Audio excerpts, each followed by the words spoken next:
The digital twin is important in the construction industry because there is tremendous amount of waste in the current construction industry in terms of both building and in terms of operations. And so people walk into a building and they have no idea where anything is, and they have a blueprint and they try to line it up. With a digital twin, they'll be able to walk into the building and in essence see where all the infrastructure is and be able to go right to that and know exactly what they need to do. At the beginning phase, I mean, these are huge, huge operations.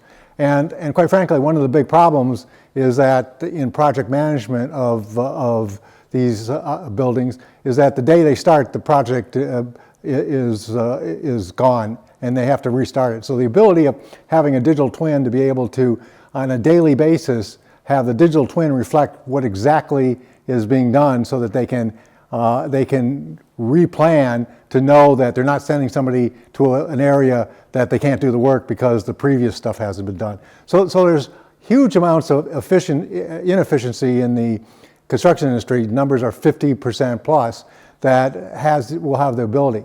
Add to that the fact that in order to have smart cities and smart buildings, you need to integrate all these things. And so the system of systems issues are going to be huge in terms of being able to have these buildings, in essence, think for themselves.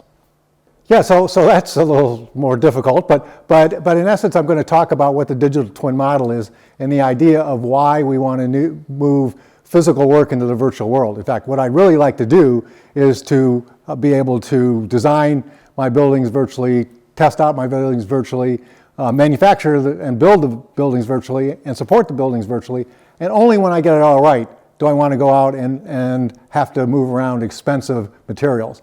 And so the opportunity there is huge in terms of being able to move work from the physical world to the virtual world. And in essence, what we're doing is trading off information for wasting physical resources. We're still going to need to move things around physically. So the physical world is always going to win against the virtual world. But to the extent that we can make all our mistakes in the virtual world, it's going to be an opportunity.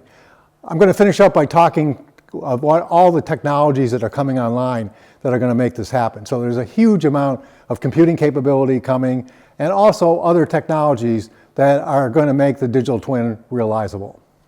There's just a huge amount of opportunities everywhere. I mean, from the construction industry to the HVAC equipment, to elevators, to traffic patterns, to energy consumption, to quality of life for people. It is just a huge, huge opportunity in terms of the construction digital twin. So I mean, we're talking about making people's lives better and in the background being a lot more efficient so that they, in essence, have a better quality of life.